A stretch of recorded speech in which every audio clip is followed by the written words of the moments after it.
Hello बच्चों, let's read this question. A triangle is formed by x axis, y axis and the line 3x plus 4y is equal to 60. Then the number of points P, A, B which lie strictly inside the triangle where A is an integer and B is a multiple of A is. तो यहाँ पे मैं number of points बताने हैं जो कि लाई कर रहे हैं strictly inside the triangle. Start कर लेते हैं हमारे की कॉन्सेप्ट से. तो देखो की कॉन्सेप्ट क्या हो जाएगा. हम जानते हैं कि यहाँ पे intercept form of a line, intercept form equation of a line. ये देखो हम किस तरीके से लिखते हैं, x अपॉन में अल्फा प्लस y अपॉन में बीटा इज इक्वल टू 1, जहां पे अल्फा x इंटरसेप्ट है और बीटा y इंटरसेप्ट है. ठीक है, तो ध्यान से देखो. अब जो इक्वेशन है वो हमें क्या दी हुई है, 3x plus 4y is equal to 60. तो 60 से हम डिवाइड कर लेते हैं पूरी की पूरी इक्वेशन में.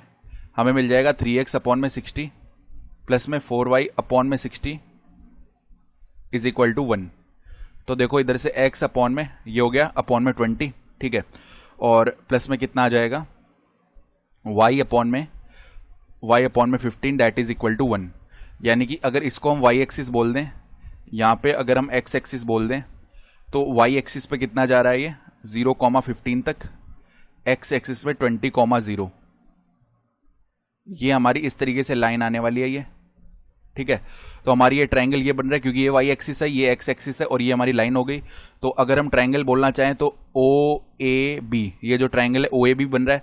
तो हमें वो पॉइंट्स बताने हैं A, B जो कि इस ट्रायंगल के अंदर लाई कर रहे हैं. किस तरीके से कि यहाँ पे A, B हो, जहाँ पे A एक इंटीजर है और B जो है मल्टीपल है A का. ठीक है, तो अगर हम इस लाइन से सबसे पहले वैल्यू लिखना चाहें किसका, अगर हम वैल्यू लिखना चाहें y का, तो y इज इक्वल टू कितना आएगा, 15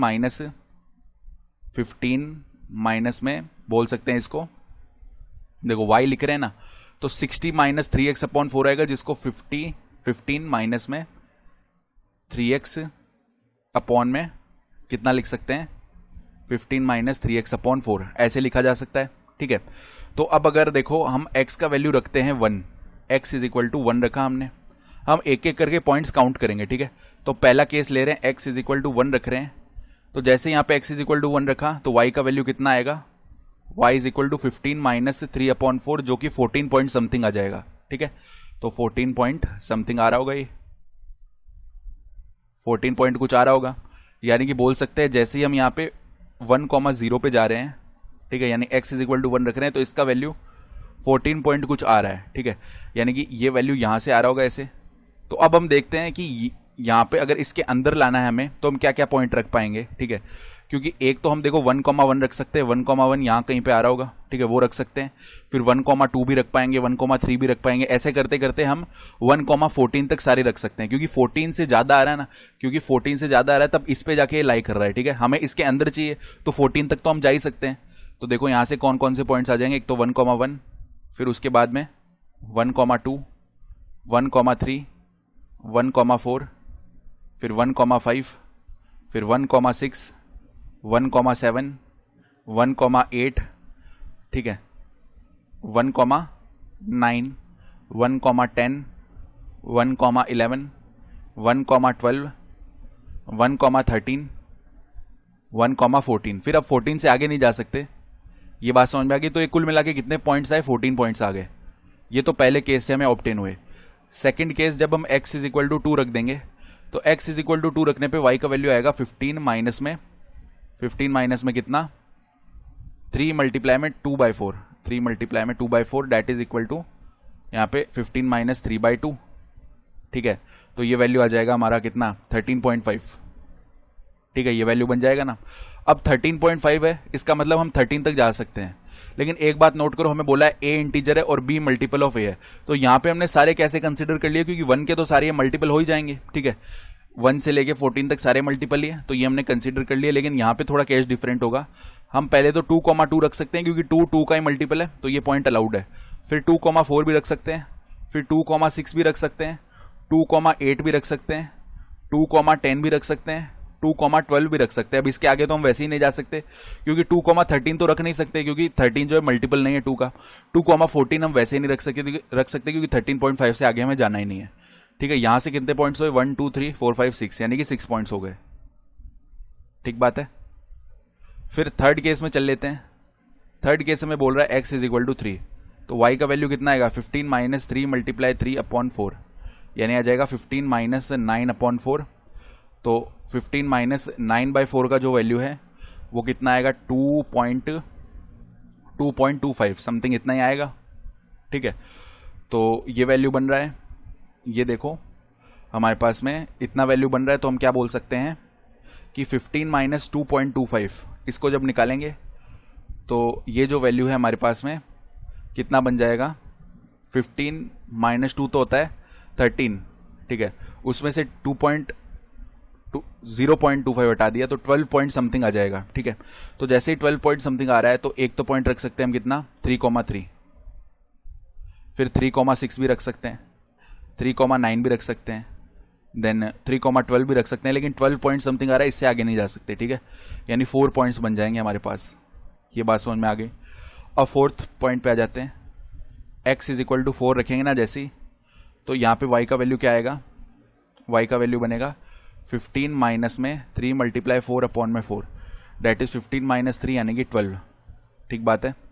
तो इस केस में देखो, एक तो 4,4 रख सकते हैं, 4,8 रख सकते हैं। अब 4,12 क्यों नहीं रख सकते, क्योंकि हमें चाहिए इस ट्रायंगल से ऊपर, लेकिन जैसे ही 4 करेंगे ना तो यहाँ पे 4,12 इस पे एक पॉइंट आ रहा होगा, एज इट इज एक पॉइंट आ जाएगा इस पे 4,12, जो कि इसकी इक्वेशन को भी सेटिस्फाई ही कर रहा होगा। ठीक है, क्योंकि एक बार रख के भी देख लेते हैं। देखो 12 प्लस में 4 मल्टीप्लाई में 12 यानी 48, तो इज इक्वल टू 16 आएगा, तो सेटिस्फाई तो कर रहा है, यानी इस लाइन पे लाई कर रहा है। हमें इसके अंदर चाहिए, तो अंदर चाहिए, इसके लिए 4,8 तक ही जाएंगे, तो यहाँ से 2 पॉइंट्स मिल जाएंगे। ये बात भी समझ में आ गई। फिर फिफ्थ पॉइंट पे आ जाते हैं। जब x इज इक्वल टू 5 हो रहा है तो y का वैल्यू कितना आएगा 15 माइनस 3 मल्टीप्लाई में 5 अपॉन में 4।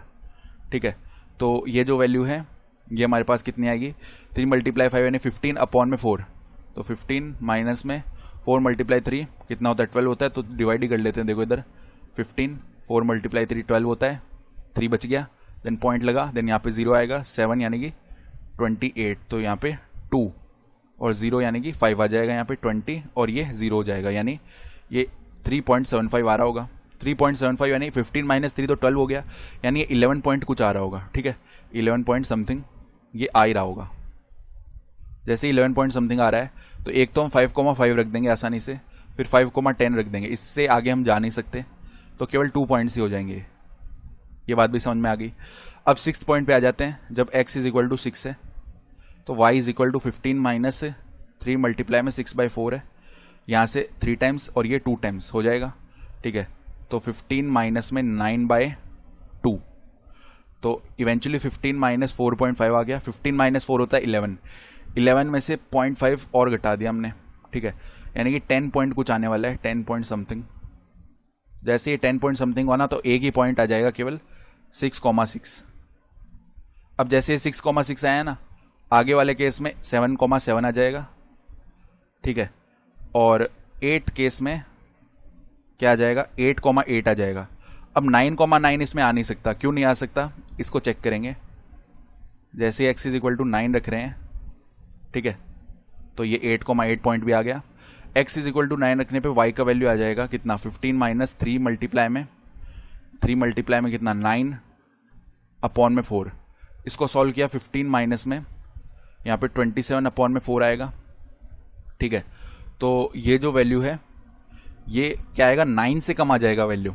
तो जैसे ही 9 से कम आ गया, 9 के लिए पहली जो पॉसिबिलिटी 9,9 होगी, लेकिन जब ये वैल्यू 9 से ही कम आ गया तो हम 9,9 ही नहीं रख सकते, यानी इसके लिए कितना 0 पॉइंट हो जाएगा। अब इसके लिए जब 0 पॉइंट हो गया, आगे कोई भी पॉइंट पॉसिबल ही नहीं होगा।